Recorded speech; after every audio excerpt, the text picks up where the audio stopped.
नमस्कार। मैं हूं डॉक्टर अन्नपूर्णा से और ये है general awareness on environment for SSC CGL part 10। इसमें 10 सवाल हैं और वह सभी पहले एसएससी सीजीएल एग्जाम में मतलब कंबाइंड ग्रेजुएट लेवल एग्जाम में पूछे जा चुके हैं। पर उससे पहले अगर आप मेरे चैनल पर नए हैं तो एसएससी सीजीएल की तैयारी के लिए जल्दी जल्दी मेरे चैनल को सब्सक्राइब कर लीजिए।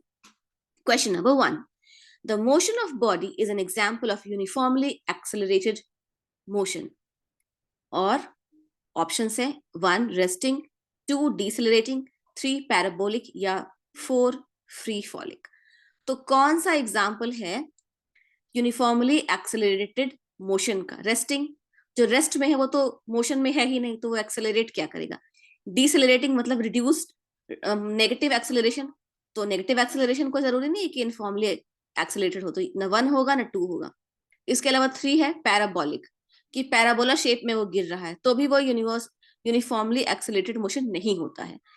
4th है फ्री फॉलिंग, कि आपने ऊपर से किसी चीज को छोड़ा और वो नीचे गिर रहा है और उसका जो एक्सेलरेशन होगा वो जी होगा, तो स्मॉल जी। तो फिर वो फ्री फॉलिंग जो बॉडी होता है उसका जो एक्सेलरेशन होता है वो ग्रेविटी की वजह से होता है और वो यूनिफॉर्म एक्सेलरेशन होता है। तो वो आंसर होगा 4। Free falling body is an example of uniformly accelerated motion. ठीक है। Question number 2, which of the following animals have a single opening in their digestive system that serves both as a mouth and an anus? इनमें से कौन सा ऐसा जानवर है जिसका डाइजेस्टिव सिस्टम में एक ही ओपनिंग होती है, जो मुंह का भी काम करता है और एनस का भी काम करता है, जहां से मल भी निकलता है? ठीक है। ऑप्शन है एरेक्निड्स, एकिनोडर्म्स, प्लेटीहेलमिन्थस या आर्थ्रोपोड्स। अब ये कौन कौन से जानवर हैं देख लेते हैं। तो एरेक्निड्स होते हैं arthropod including spiders and scorpions. तो एरेक्निड्स एक तरह का आर्थ्रोपोड होता है। एकिनोडर्म्स क्या होते हैं? Any variety of invertebrate marine animals belonging to the phylum Echinodermata, characterised by tube feet, a calcified body covering test and a 5-part symmetrical body. Example है स्टारफिश, सी अर्चिन्स या सी क्यूकम्बर्स। तो ये समंदर में रहने वाले जंतु होते हैं। प्लैटीहेलमिन्थस क्या होते हैं? Platyhelminthes are invertebrates organisms with a flat soft body. तो प्लैटीहेलमिन्थस इनवर्टिब्रेट एनिमल होते हैं, बेसिकली कीड़े जैसे होते हैं जिनकी फ्लैट और सॉफ्ट बॉडी। आर्थ्रोपोड्स क्या होते हैं? An arthropod is an animal with no internal spine, a body made of joint segments and a hard covering like a shell. तो वो होते हैं आर्थ्रोपोड्स। तो अब सवाल है कि इनमें से कौन सा जानवर का सिंगल ओपनिंग होता है डाइजेस्टिव सिस्टम में, जिसमें माउथ और एनस सेम होते हैं? और वो सही होगा प्लैटीहेलमिन्थस, क्योंकि कीड़े जैसे होते हैं उनका एक ही ओपनिंग होता है, खाना उसी से अंदर भी लेते हैं और बाहर भी उसी से निकालते हैं। ठीक है। Answer is 3 प्लैटीहेलमिन्थस। ठीक। Question number 3, which of the following is soda lime? Soda lime कौन सा है इनमें से? CaOH plus CaO, KOH plus CaO, CaCl2 plus CaO या NaOH प्लस CaO? देखिए सोडा शब्द जो है सोडियम से मिला हुआ है, तो सोडा होगा NaOH plus CaO। Answer is 4। ठीक है। जब पोटेशियम होगा तो वो होगा पोटाश, कैल्शियम होगा तो वो होगा लाइमस्टोन या कैल्शियम, जो भी आप कह लें, पर सोडा है तो सोडियम। ठीक है। Question number 4, where was the first jute factory in India established? तो जूट की खेती वेस्ट बंगाल में होती है, तो जूट की पहली फैक्ट्री भी वेस्ट बंगाल में ही लगी थी, Rishra, West Bengal. Answer is 3। ठीक है। Question number 5, which of the following is correctly matched? इनमें से कौन सा सही से मैच किया गया? काल बैसाखी, ऑटम विंड्स? नो। काल Baisakhi happens from March until monsoon settles over the north east India. ठीक है। तो ये मार्च से लेके गर्मियों तक होता है काल बैसाखी। तो ऑटम तो पतझड़ का मौसम होता है, वो तो सितंबर के बाद आता है, वो नहीं है। Trade winds, winter snowstorm? Trade winds में स्नोस्टॉर्म नहीं होता है। The trade winds are winds that reliably blow east to west, just north and south of the equator. These winds help ships travel west. तो ये ships को मदद करते हैं। विंटर स्टॉर्म होगा तो शिप्स तो वहां ट्रेवल ही नहीं कर पाएंगे। लू हॉट विंड, तो गर्म लू हम सब जानते हैं, तो ये सही से मैच्ड है। ठीक है। और लू विंटर स्टॉर्मी विंड्स, तो लू तो विंटर स्टॉर्मी विंड्स होते नहीं, लू तो हॉट विंड होते हैं। तो सही मैच है 3। Answer is 3। ठीक है। आगे बढ़ते हैं। Question number 6, the type of forest located in mid latitudinal coastal region is? तो मिड लैटिट्यूडनल कोस्टल रीजन में समुद्र के किनारे वाले इलाके में जो तरह के फॉरेस्ट होते हैं वो कौन से होते हैं? One tropical rain forest, no. Tropical rain forest होते हैं वो इक्वेटर के आसपास होते हैं, मिड लैटिट्यूड में नहीं। मेडिटेरेनियन वेजिटेशन, तो मेडिटेरेनियन वेजिटेशन क्या होता है?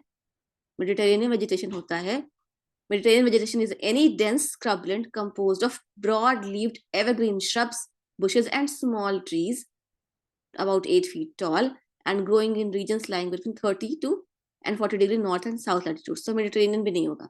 Monsoon forest, monsoon forest is equal to tropical deciduous forest. तो ये भी tropical है, मतलब इक्वेटर के आसपास. पर ये कह रहा है मिड लैटिट्यूड में, मतलब कि ट्रॉपिकल लैटिट्यूड से ऊपर पर पोल्स से नीचे, वो होता है मिड लैटिट्यूड.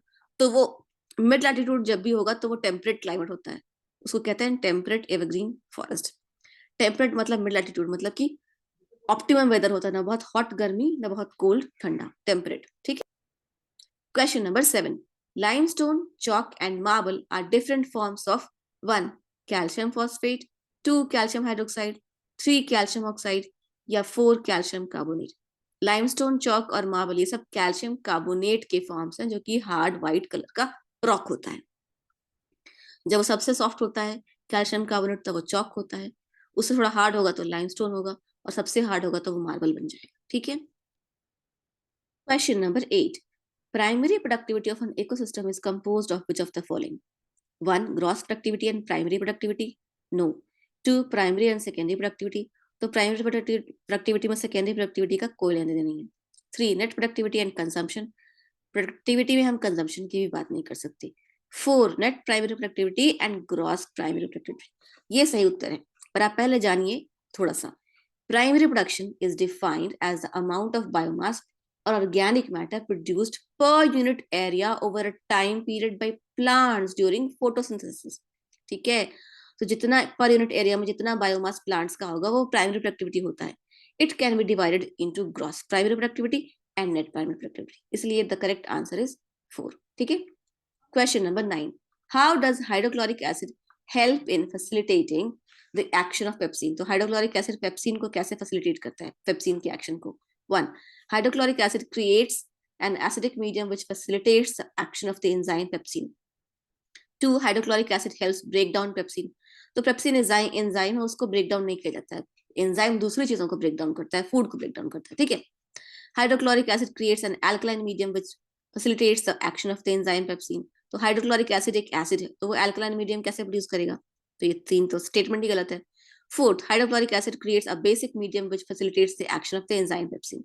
तो बेसिक और अल्कलाइन एक ही बात होता है जब हम पीएच की बात करते हैं. तो हाइड्रोक्लोरिक एसिड एसिडिक है ना कि बेसिक. तो स्टेटमेंट 4 भी गलत है. तो 2 भी गलत है, 3 भी गलत है, 4 भी गलत है. जो सही स्टेटमेंट है वो है स्टेटमेंट 1. और हाइड्रोक्लोरिक एसिड करता क्या है? पेप्सिन क्या होता है? The chief digestive enzyme in the stomach which breaks down proteins into polypeptides is pepsin. और पेप्सिन का जो एक्शन होता है वो तभी हो पाता है जब हाइड्रोक्लोरिक एसिड एक एसिडिक मीडियम क्रिएट करता है, क्योंकि तो पेप्सिन को एसिडिक पीएच चाहिए होता है जो हाइड्रोक्लोरिक एसिड के द्वारा प्रदान किया जाता है पेट के अंदर. ठीक है. तो आंसर इज 1. ठीक है. Final question, question number 10. In 1979, who shared the Nobel Prize with George Wittig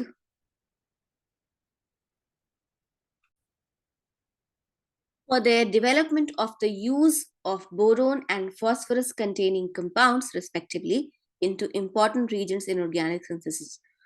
तो 1979 में नोबेल प्राइज मिला था जॉर्ज विटिग को और एक दूसरे साइंटिस्ट को, और उन्होंने क्या किया था? बोरोन और फॉस्फोरस कंटेनिंग कंपाउंड्स को इंपॉर्टेंट रिएजेंट्स में तब्दील किया in organic synthesis, into important reagents in organic synthesis, organic compounds में कन्वर्ट किया. किसने किया?